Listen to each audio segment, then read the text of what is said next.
So this has been a minute. This is the Okayest Hunter podcast. Never pass on shooter bucks if that's just meat in the freezer. It's your tag. You hunt how you want. This is Okayest Hunter.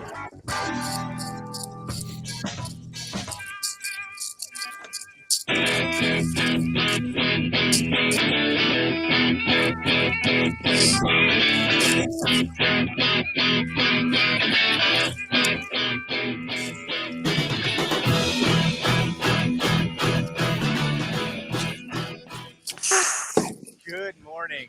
Good morning.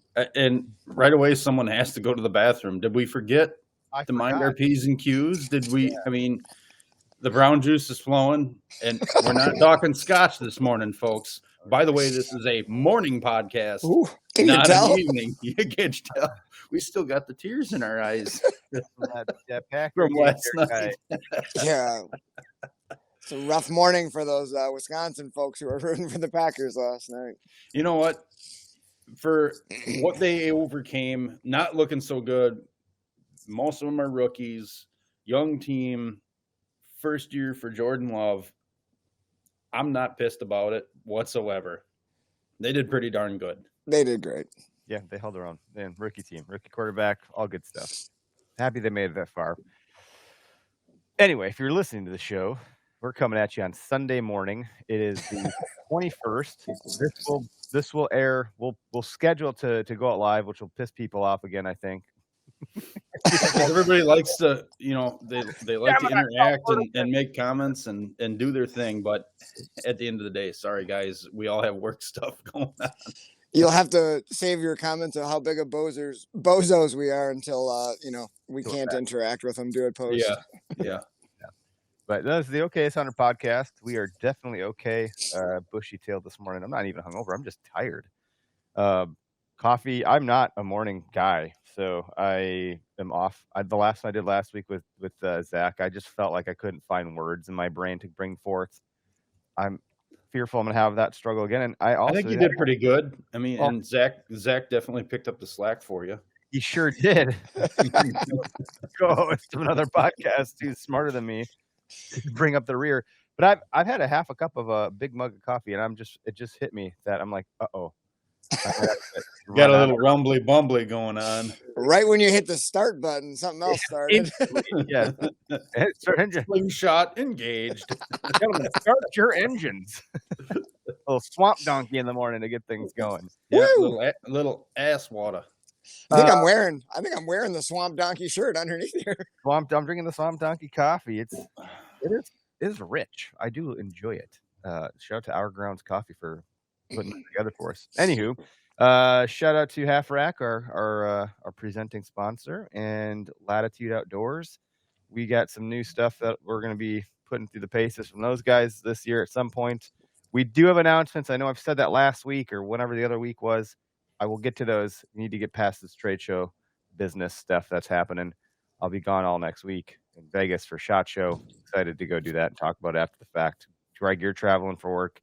Derek's got new stuff going on Tuesday night. So lots of changes and things we're navigating as a crew here on the show, but we'll still bring the heat.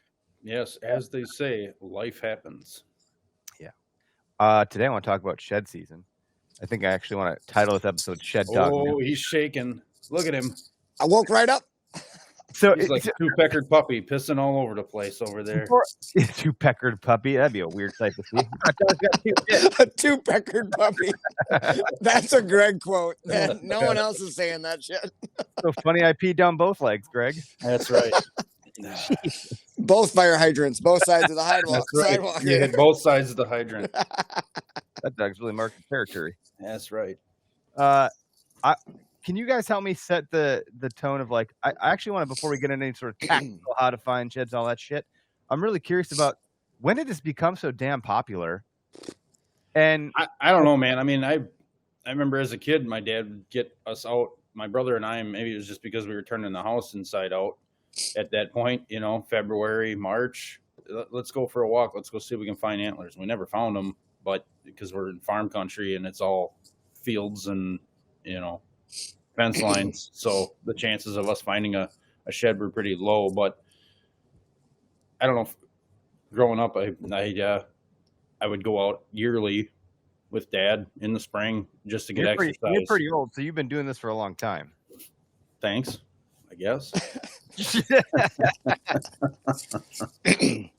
Man, I don't know. I think with social media and just how like hunting and stuff got like communicated and put out there, I think is where I really saw like the onset of people going out, because like shed hunting has always been a thing, but it was almost like I don't want to use the word elitist, but like similar to that, where there was people who did it and knew where to find them, and they just stockpiled tons of them, people who knew it, but no one else really knew like, oh, I can go out there and find these. So like the guys who were finding them were just quiet about it and finding tons of antlers in the heyday. And then I'd say like me and my parents started like early 2000s, like 2001, 2002. We had seen, I don't even know, I think it was Tom Indrabo, who owns like Buffalo County Outfitters in the western part of the state. I had seen some of his like videos, the old VHS tapes, and he's like a shed collector. So he not only finds them, but he like buys sheds and has like an amazing collection. And he had like some of his videos where he like was picking up sheds. So we'd always heard of Buffalo County. So one year for like spring break, my like sophomore year of high school, you know, I didn't even have a car yet. I was like, convinced my parents we should go out to Buffalo County, and like I looked up a whole bunch of public land, you know, before Onyx and before Spartan Forge, and like got some maps, and I was like, let's go look for sheds, like let's go see all the deer in Buffalo County. And I remember driving down there. We're driving around, it's like 2 in the afternoon, and we're not seeing any deer anywhere. And my dad's like, I don't want you guys to get your hopes up, like, yeah, it's Buffalo County, but it's not like there's going to be deer like everywhere, you know, it's still Wisconsin. And like 20 minutes later, it was like a light switch went on, and we like had to stop the car, and the deer were piling off this ridge, and like 50 deer ran in front. And then like everywhere you went, there was like, oh, there's 40, there's 20, there's 40, like there was deer everywhere. And we went and walked this public piece. How did you feel in that moment? Like, were you like, I felt like a kid getting to Disney, like going past the gates, like, oh my God. It was it was absolutely unbelievable. And we started seeing deer everywhere. We're like, this is crazy. So the next day we went and walked this public piece, and I found my first shed, which I think was the first real shed anyone in my family had ever found, like actually like looking for them. And it was a really nice big 5-pointer, probably from like a 2-year-old down there, but a nice big shed. And we were all just geeking out. Oh my God, like it's just laying there. Like we're freaking out. We can find them. Like, you know, it was like, holy crap. Like you can actually just go find them. So we ended up meeting with Tom Indrabo. We went to his house. He was nicest guy ever. How did that connection happen? Because like I emailed him. Okay, because because that wasn't explained yet. You're like, oh, we just met with Tom Indrabo. Sorry. His videos. Like I had grabbed his email off of like his Buffalo County hunting website, and I was randomly sophomore in high school, like 15. Okay. And I reached out and emailed him, and I told him I was coming down with my parents. We're gonna go shed hunt some public, and he's like, "Oh, you guys should stop in, and like I'll show you some of my sheds." Just super nice guy, you know, didn't know us from a hole in the wall. Took us, you know, showed us his whole house, his shed collection. And then he was like, you guys can go walk some of my property if you want. We already shed hunted most of it, but like go see if you can find some.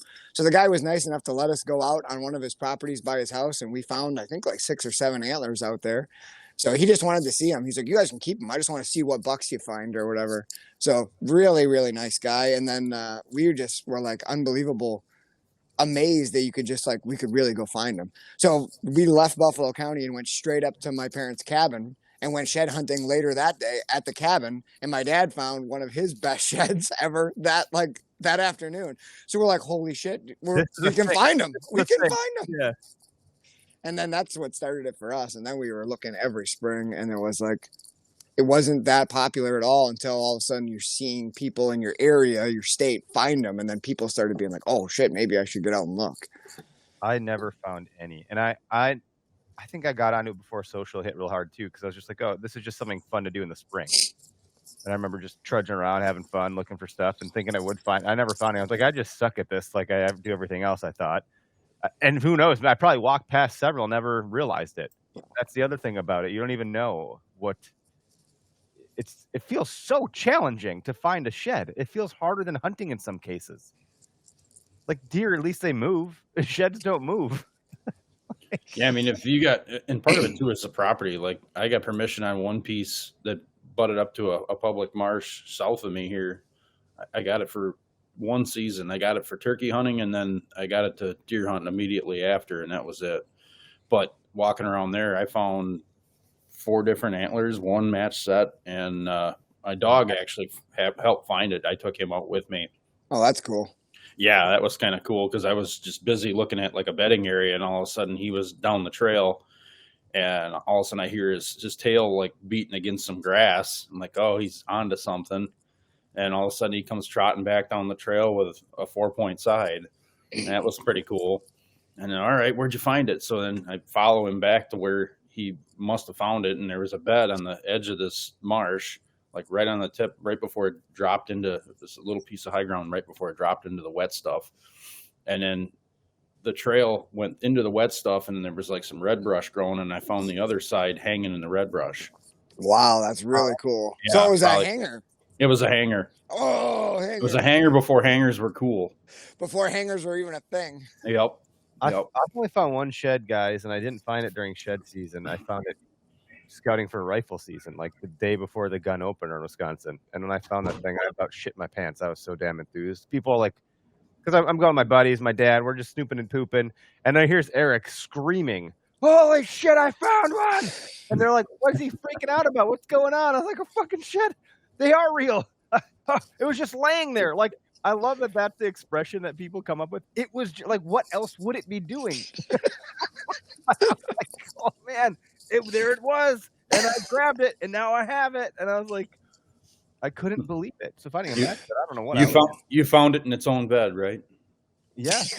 It wasn't feeding. It was just taking a nap. There was. I couldn't. It's like, wow, there's bucks around here. That means that they're in this area. Like they existed here at one point. It was like finding a fossil, you know. That's what I was just gonna say. Is what better day to find it than the day before you go out hunting that area? You know what I mean? Like even though it's an older area or whatever, but like it still just gets you pumped. Like, oh, dude, we're in a good spot. Yeah. So that's cool. There's things like Shed Season is a brand that emerged within the last couple of years. Also, so like hashtag Shed Season. And then there's also Shed Rally, which I think Exodus Trail Cam started that movement, where it's basically like a Willy Wonka system. If you buy a trail cam and you get No, Shed Rally's from the real estate company. Whitetail Properties, I think, started that. Whitetail Properties. and then okay, Exodus did the Velvet Season. Yeah. What do they call it? Velvet? They do Velvet Fest, Velvet and they Fest. do Scrape Week also. So there's these things that these brands like claim or state claim to, you know, loosely. I don't know if there's trademark. I'm sure there's trademarks. The company's got money and they buy shit like that to protect it and so forth. But then they create these movements. So that what's the real Whitetail Properties? Yep. That did dude, Shed Rally it's a thing. So when It's we were huge. in Iowa, we were in Iowa for the Iowa Deer Classic last March, and that place is so that trade show happens right around the same time people are coming there to shed hunt. So it was like the split between, depending on the weather, more people are potentially there to look for shed antlers as they were to walk the trade show. And then they have at that trade show all those antlers on display, right? All these like. Yeah, a lot of the guys that we talked to, either people visiting the show or even like vendors, were like, "Yeah, I'm gonna try to get out and look for some sheds at this property down the road." Like it was a big thing. I feel like there was a lot of people hitting the woods looking for antlers, just because that Shed Rally week, I think, is typically around the second week in March. Yep. Yeah. So then it's like, do you miss? Like I don't know. I almost wonder if we should have been looking, because we're a lot. I don't know. You're in it. But this popularization of shed hunting, it really truly is a super fun activity. You can bring your kids. I brought my dogs out. My one dog, Ed, and he doesn't look for sheds. He just is happy to be running around in the wide open. I find him rolling around in something at some point, but it's a good excuse to get out and scout and look like you. We were out, was it 2 years ago, on a property up by Greg, the three of us, and we're climbing small trees and shaking bushes. Falling through the ice on little ditches and irrigation ditches. But Derek did find an Okayest shed. I think it's in the studio here somewhere. Like this. Yep. Yeah. It was the only shed we found. Yep. It was in the burn spot. There it is. And Nice that's the only reason we found it. He found it because it was burned down to the dirt there. There's no way you would have ever found that little No. guy in that grass. Never. No way. Not with. And right now, that spot is 4-foot tall canary grass. Yeah, So that's- you're not It's finding it's anything nothing there. but grass. No. Derek, I like the title, this shed dog, because I think you've been referred to as a shed dog several times. The true shed dog, I tried to get on the podcast. Yeah, for I this asked if one. your mom wanted to be on here. Anyone who knows my family, my mom is the true shed hound. She is amazing. I don't know what it is. She's really, really good at finding sheds. I can take a stab at it. She moves slower than the rest, and she's lower to the ground, so her point of view is much better than the rest of you. I think you hit the first part on the head for sure. I mean, she's definitely shorter and lower to the ground, which maybe we'll all claim is what's benefiting us. We got to watch out so the G2s don't hit the eyes. That's right. But she was just too shy to come on today. I don't know what it was, but she would be a hoot to get on. If it would have been an evening podcast and we would have fed her a few beers or a mixer, then it would have been game on. Well, I told her at first it was going to be an evening one because I thought if I can just soften her up to it, we'll make it work. But she was pretty adamant that I don't want to do that. I don't want to do that. Okay. So the evening ones are pressure there because of the live component. Typically, people are like, "Oh, we're live. Yeah. Oh, this is different." Yeah, but no, that's all right. That's all right. But you guys, and just to lay a little bit more framework here around this, like you've even gone so far as to the last 2 years in a row at our Foam Fest 3D archery event at Horkin Marsh Bowman, HMB Horkin Marsh Bowman. I think they changed the name slightly now. Horkin Bowman. I don't know. Anyway, I'm probably getting it wrong, which is a disservice to them because I am a member there. I actually have to go clean the clubhouse at some point here, or tell them I can't. I have a slip in the mail. I've been summoned. I usually just pay more money for my membership because I can't make these things. Nonetheless, you, Derek, and your family put on like a shed hunt at our event for kids, and it was. I actually get pretty worried because I'm like, we can't find all of them. So. Even having planted sheds, knowing where they are it's like the Easter egg hunt. It's like Dad goes out, puts the Easter eggs on, and you're like, how many did you hide, Frank? It's like, well, 20. Well, where are they? Well, I don't know. You hid them. Well, now we can't find 6 of them. Well, that one had a 50 in it, or whatever it is. Like, and we actually had some concern last year. Like, I don't want to lose Derek's sheds from this event. Like, the really cool one was the moose paddle. But I'm saying that to say, like, we know they're there. Someone put them there, and we still can't find the damn things. That's how frustrating shed hunting can be, though. Like in the real, like we'll get into some stories here, but like that little scenario you just painted, like literally it was a halfway decent sized area, but we're not talking about like acres, right? It's like a half an acre of woods, and like we had a pretty good amount of kids, so I think I put 20 antlers out and spread them out all over. I didn't want it to be too easy. I wanted to struggle a little bit. Like that's what shed hunting is. It's not just walk out there. And then man, you get to the end and we're like, well, I got 19 in the bin. Where in the hell is number 20? And then everybody's kind of looking, the adults were like, did I put 20 out? I can't find it. But it gets like that. There was a scenario that we can talk about later. I'll touch on my mom a little bit more because she ended up finding them. But there was a scenario, the biggest set of sheds we've ever found up north off a really cool buck that we called Big Louie. I had a trail camera picture of him at like 8:30 in the morning. This is like December 31st, 8:30 in the morning. He had both sides on, walked by my camera inside of a real thick cedar swamp, good thermal cover where they always winter when there's heavy snow up north. And then that night, January 1st, New Year's, he walked by at like 9 p.m. and he was bald. And I'm like, almost 9 in the morning. He's got to be bedded close. He's not far. He's in this one. So we knew the antlers were there. Like we knew it. He went, he came back. We looked for 6 weekends. The 3 of us, who granted at this point, we've found a lot of sheds. Like we got a pretty good idea of how to find them, what we're doing. We knew they were there and we walked, I think we added it up. It was about 110 miles in that spot. Like obviously not like, but just all of us doing our crisscross and circling before we found them. And they're huge. I mean, it's, the antlers are like, about almost 2 80-inch antlers, just under 80 inches. So you're not going to miss them.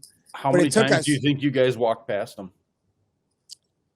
We actually didn't walk super close to them. I'd say we got within Really? 50 yards of them. Okay. There's a lot of cover in there. Yeah, I was It's gonna real say thick. I've been up there, and there's like the understory is pretty thick. It's very in thick. A lot of those spots, so And, you're not seeing them from 50. You're not even seeing them from 20 yards. I had to convince my dad to go back and find them because after a while, you just get like, where else can I look? Like we've walked this so much, and he was going to take my mom somewhere else where we didn't have like information, but we found sheds before. And I was like, Dad, you got to go back one more time. Go back. Like we know they're there. They have to be there. When are we going to have a chance to find sheds this big up there? Like go back. So they went back, and he had an idea. There's like this little wetter area, almost like a little tiny slough that runs out through the cedars, and it's just a little bit thicker. And he went on one side, and he sent my mom on the other. And then this is what Greg was mentioning before. My mom does go a little bit slower, and looks harder. She's found almost all of her big ones by doing this. But what she did is she would take a couple steps, and then she finds something high to stand on, like a log or a stump. She stands on it, and then she does the 360. So she stood up on this little stump, Like a and then prairie she dog. just slowly, Like a lemming. and she slowly did the spin, and she spotted a tine from doing that. And then the other one was laying like 10 feet away. So then it was absolute pandemonium because she freaked out because she knew she found Big Louie, and they were absolutely huge. I'll have to send you guys a picture. Maybe you can put a picture in with the podcast. They're Perfect. really cool.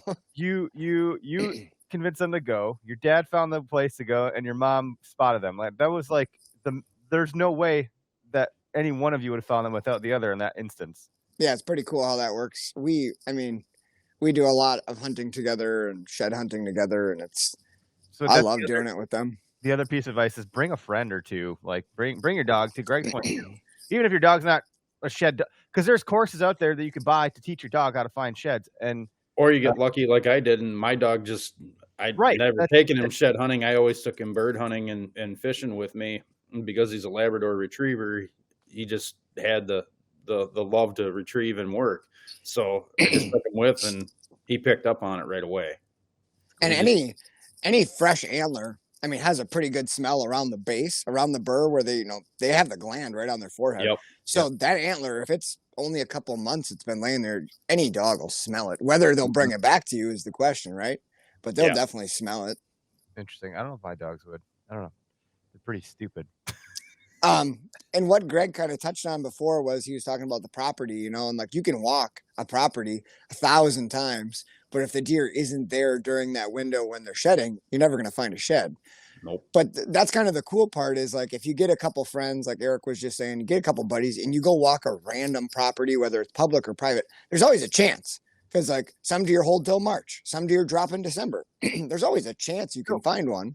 So like you don't have to be great at it to find an antler. Well, find a lot is tough. Given the popularity of this whole thing now, especially with shed rally and all that stuff and shed season and so forth, like my concern is like, oh, have they all been picked over? Like, am I even going to find anything? Because have I missed the window of opportunity? So like, of course you always can find some, clearly I found one in gun hunting season that, maybe the property's never walked or whatever. So of course there's always a chance, but like, what is the optimal chance? And we're in Wisconsin, southeast Wisconsin. Let's speak to what we know. I don't know what goes on in Iowa or what goes on in other states, but it's got to be like the middle of March, because deer ain't dropping antlers now already. But there's so much snow, you're not going to find it. If you don't have a lot of pressure, like if you're in an ideal situation, mid-March would be the absolute best time. Because then you can see everything. So you're not only finding sheds, but like scrapes, you shouldn't have much snow. So you can be able to, you're going to get a little scouting in. Like a lot of people. And I think maybe that's a benefit my mom has too, is she's not really scouting as much as like my dad and I are like looking for everything. So like we're looking for sheds, but like I'm like, ooh, let's go look at that rub. Look at this trail. Where my mom is really honed in on like antlers. I gotta find them before the guys do. But that timing piece is really big that you were just talking about. And snow. In states that don't get a lot of snow, you can kind of shed hunt like where the normal deer sign is. Like what areas look good. But like in northern Wisconsin or this year in southeastern Wisconsin, you go in where they were in the fall, and the snow depth right now is to a point where they probably have pushed to areas where they're not moving far. and it's probably different than where they were in their fall range. So if you went based on what fall sign you saw, like buck sign, you may never find one like from this season. No. Like it all depends on when the snow hits, how much snow you got, and what food sources are nearby. That's why like scouting for sheds and like having cameras or like driving by fields can be really important depending on like what you have in the area as far as like snow depth and stuff, because they'll move and they'll hole up in some little spot and you could find 10 antlers in 10 acres because that's where they wintered. Or you could walk 20 miles of timber that looks great from fall sign, but if the snow was deep and there was no food there, you're not going to find shit.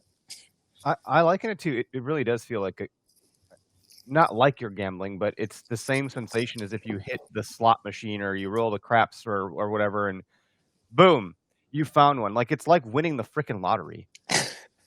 It's such a high when you find one. It's so damn exciting. And maybe I'm wrong, because there are guys, to your point, that have private property that are growing. They're doing QDMA and they're growing big deer, and they're just out, going to go doing a collection to some degree. I'm sure they still got to work for it, like we talked about. We planted them and we couldn't find them, and they're there because they dropped on the trail camera, and like, you still can't find them after 110,000 or 110 whatever miles. But some people they're just going out, and you're watching these videos on social. It's like they have a freaking backpack full of them, like they can make a chandelier. It's like, okay, well, that's not the life I'm talking about. I'm talking about something very different, public land, and it's freaking.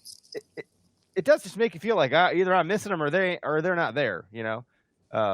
Even if I find a dead hen, I think that's kind of exciting. At least I found something. Like, you find all sorts of fun stuff, but it's really what you're like focused on. If you're not like in there going like, I'm looking for sheds, you're not going to find many. Like, you'll stumble across a big one, but like, you have to physically, mentally be like, I am looking for this. And like, I remember being a kid, like when I emailed Tom Indrabo there, I was like so interested in learning it. There was this website called MinnesotaBucks.com or something. And it was this guy who I'm pretty sure his name is Michael Lindquist, who's really big into finding moose sheds now, but he would just post pictures of all these cool trail cam pictures. This is up in like northeastern Minnesota near the Boundary Waters area. And he had pictures of all these big old cedar swamp bucks. And then he would go out and find all these sheds.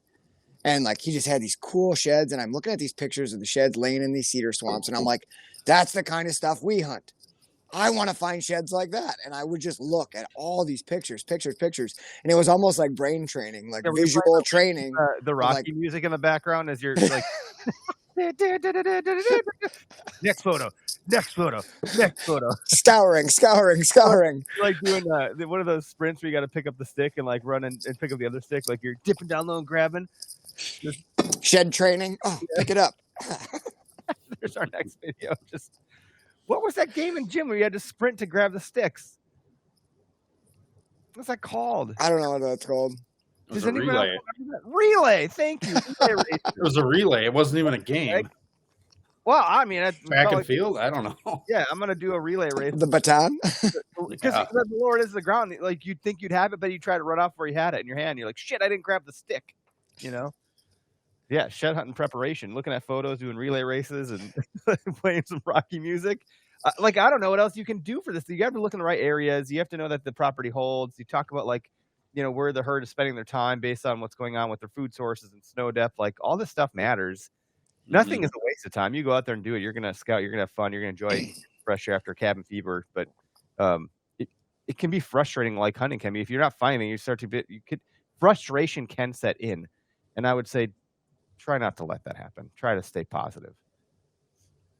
How frustrated were you guys after walking 110 miles and not finding the sheds you knew were there? Like, your dad said he didn't want to go back. Yeah, I mean, the ultimate frustration. Then you start, there's always that like doubt piece of like, oh, did somebody else come in here and pick them up? Like, if you're walking public land, you're always thinking like, oh, I bet you somebody already walked here. It looks so good. I bet you somebody walked here. But just knowing and like having walked so much, like my dad has found antlers that had boot tracks on them, like under the snow, boot track. Holy shit, that guy stepped right on an antler. Like, he has picked one up. I have a picture with a boot track on an antler.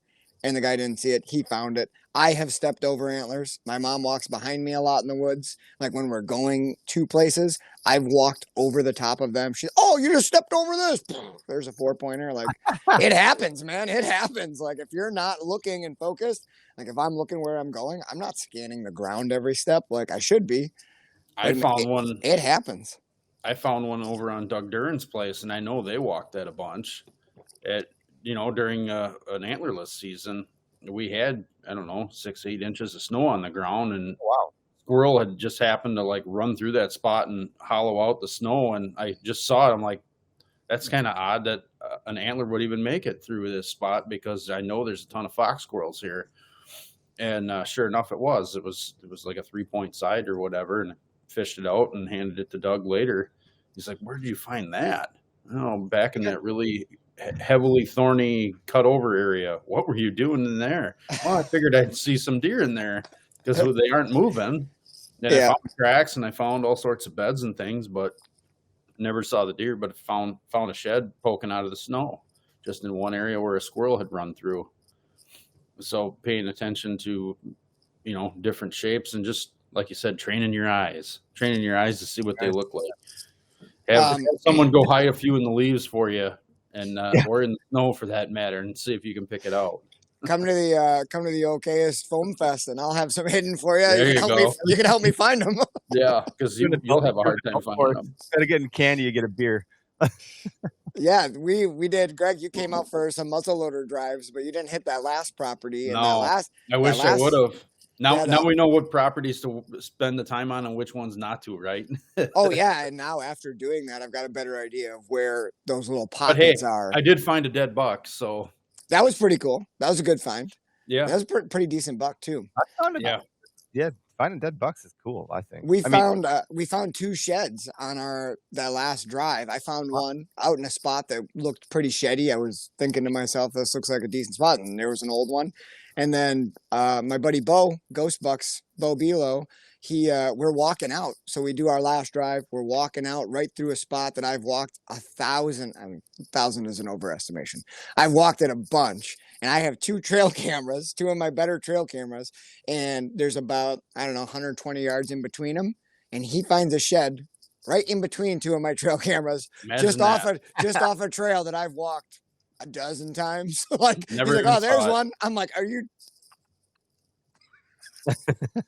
just hanging out? Yeah, right for the picking. Well, speaking of squirrels, we had that shirt. I don't think we have it anymore. Maybe we should run it again for shed season. But it was like get them before the squirrels do kind of thing. And we had the squirrel chewing on the Okayest Hunter antler logo with a pile of bone under it. And to that end, the one shed I did find, it did have a little bit of squirrel that ate out of it or chewed it up a little bit. Not enough to make it, it still has some character. It's kind of cool that the squirrel got to it. But Derek, you do antler repair. So some people have like weird feelings about antler repair, but if you find a shed that you're not like attached to it, there's no story there other than you found a shed, like that might be a great opportunity to antler repair. Or we talk about, Rack Hub has these products where you can hang a single shed or a match set. And if it's not like attached to a deer's head, what cooler way to display something that like has a really strong decor property. It's actually one of the only things that lives upstairs in my house that my wife has Christian to be okay, or like deemed to be okay, which is an antler, because it looks rustic and cool, but there's no eyeballs, there's no fur, and so it's tolerable for her to have upstairs. I know a lot of guys some might say, oh, you're a pansy, you should put the deer upstairs. Screw what your wife says. There's others that are like, yeah, dude, that's why we have guys like Thomas with basement decorator, because like the basement is ours to put our deer heads, But in other cases, maybe you find some sheds and Derek can fix it, or you can use these other companies to do it really well. Or it's cool because you have a whole pile. I think you did a YouTube video for us, Derek, where you told all these stories about the sheds you found. That's how I started doing the antler repair, was just through finding sheds. And we just knew a bunch of the bucks, like had trail camera pictures of them for a couple of years and like had history. So like we would find an antler of like a deer that was important to us, like that meant something to us, like, man, that's so, and we name them, and like you knew them for a couple of years, these big bucks, and you find an antler, and sometimes they're laying in the wrong spot, usually up by hardwoods where squirrels frequent. If they're in any kind of oak flat, you're screwed. And that they'd be all chewed to shit, and I was like, only he was back to what he looked like in this trail camera picture from November. Well, I was like, I can figure out how to fix that. So did some reading and started just by fixing up, just trying to match what it was in trail cam pictures. And then started like a couple buddies, hey, can you fix this one up? Can you fix that one up? And yeah. And then now, well, there's my to-do list pile right there I got a few more in the back room, but now I'm doing a bunch for people. So started with sheds though. So how bad can it be before it's irreparable for you? Like, because you have to have some baseline to work with, right? Like, could you turn this little 2-pointer into a 6-pointer? I think that mossy, chalky one that I found in Illinois, that one was way too far gone. If most of it has to just do with like the density. When they get really porous, like chalky is what the term of the guys out west use, because it's just drier climate, so that the antlers just get really chalky. Like if you antler lays out for 4 years and you rub the surface, it'll literally like chalk off just because it's so arid. Our antlers don't tend to do that too much here. They can turn kind of reddish pinkish when they get really old, but usually they don't last that long. The porkies or the mice will have them pretty chewed up. If the antler's real porous and light, and it's really hard to make that back into something. So I did a repair for a young man, Augie, who found a deadhead, like 170 some inch deadhead on his property that I had laid for probably 3 or 4 years, and every inch had some kind of chew. Barely anything was like gone. Like none of the time, like they were just chewed hollow or like halfway. So there was like a framework, this weird, nasty skeleton look. And that was a lot of work to get that back to looking normal. When you had that, where you're like, oh man, this is going to really test my ability. Yeah. I mean, it was time more than anything. It was just like, when am I going to, like, every inch needs to be sculpted and epoxied and then colored. Doc, can you fix him up for me, Doc? Can you? We need him back. Bring him back. Surgeon gloves. You're like, he's gonna make it. you need some rest, but he's gonna make it. Can you add a drop time? Artificial intelligence. Yeah, we'll put the drop time in there. We're gonna forecast this deer's trajectory, and then 2 more years he would have had a drop time. So we'll add it as to his future state rather than his previous. Then that'll be a new thing, right? Yeah. Eric, make this buck look like he evolved a couple more years. Yeah, man. So that's a fun little hobby, a little side job here. I got a moose antler to repair for my good buddy that I go up moose hunting with. One of the ones he found last year, really nice big old bull that he found, and just the tops have been chewed off by some squirrels. So I gotta just fix the tips for him. But yeah. Cool. How much epoxy would it take to make an enlarged version of our logo? Like same exact look, but just mega. Would that be like jars? An 80-inch forky? An 80-inch forky. Like, what did this thing fall off of? How cool would that be? It looked like an elephant tusk from afar. It wouldn't look like a deer. Wait a minute. It would not look like a deer, but it'd be cool. But we could put that right on top of our booth. Yeah, that would be cool. Put that bad boy right up there. Might want to find a different way to make it, but the only bad part about that is the epoxy that I use is really dense, so like it feels a lot like fresh bone. So it'd be heavy as hell. Like the chair, like the chair. I don't know if you guys can see like the chair thing here. Yeah. What is that? That's like not 2 feet. It was a 2-foot long spike, sits along the side of the table here. Be kind of neat. I was doing some antler repair for Randy Tomlinson, one of the taxidermists just south of us here. He does a lot of work, does some really nice job, and he was kind of commissioning me out to do his repair work because it is really time consuming. A lot of there's taxidermists who do it, and there's taxidermists who do it really well. Doug Raywinkle here in Wisconsin does an awesome job. But there's a lot of guys who just like, it's really artsy fartsy, and like to color match stuff, to do it well takes a lot of time. So a lot of guys don't even want to mess with it. Like, right. So he was commissioning me to do repair work, and he had an elk that broke off half of its rack just above the brow tines. And the guy just wanted it to match the other side. So I think I did 45 inches of beam with, big threaded rod of metal down the middle, and then It's a lot. Yeah, you got to have a structure, right? I mean, you could talk about that too. Like when you're building something that large, you got to have some sort of structure for that material to bond to. Yeah.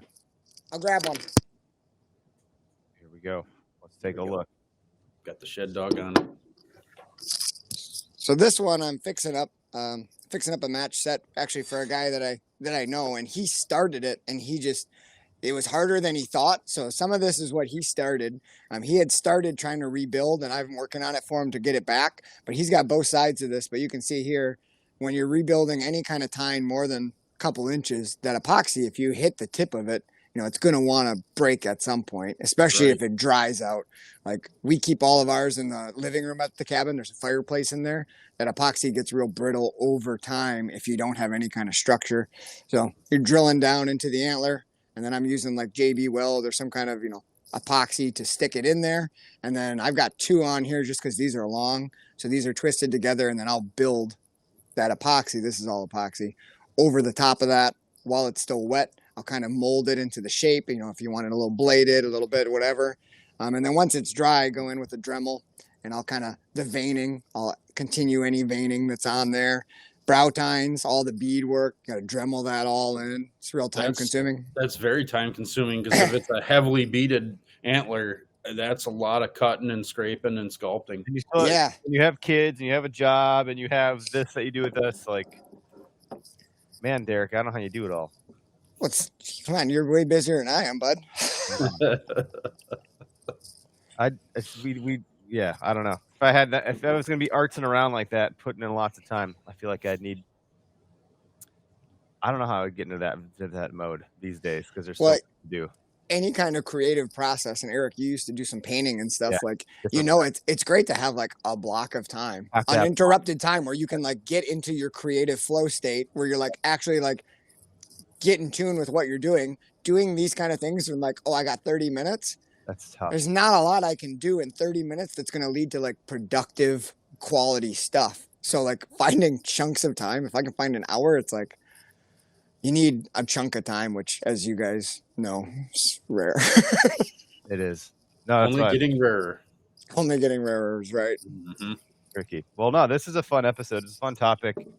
Hopefully, it's right around the corner. So I figured let's get ahead of it a little bit. It's going to be February before we know it. And hopefully this episode helps some people out with their shed hunting. And I think we're going to be working up some sort of contest here soon. More details to come. All I know is the seed's been planted and it's been received, so the tree will grow. And as it takes shape, we will talk about what the parameters will look like.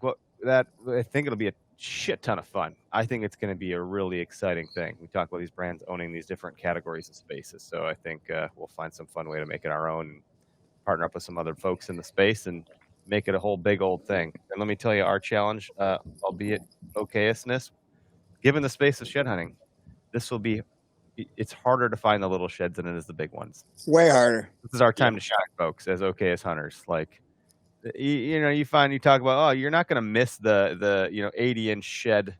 You're going to miss the frickin' 3-inch one for sure. Good luck finding that. We're the real heroes of this space. The best shed hunters are the ones that have a basket of spikes sitting in their living room. Like when you go out, so you see somebody's sheds, they got all big ones. You're like, yeah. That don't impress. What's that Shania Twain song? That don't impress me much. Somebody's got 7 or 8 spikes laying in their shed collection. You're like, damn, this guy is good. This lady can find some sheds. That's. I'll leave it at that, and so it'll paint the picture of the idea that you can expect here. So we're not telling you to go find the biggest sheds. We're going to tell you to find the smallest sheds, and who knows what the prize will be. We got lots of work. We got lots to work with, so should be fun. But any event, we'll let you guys get back to your mornings. It's Sunday morning. I fly out to Vegas tomorrow. Greg, you're going to Chicago for work. Derek, you got lots of shit going on. Clearly, all those antler repairs on the table there. You got plenty of work to do. So we'll let everyone get back to it here. See you. Adios.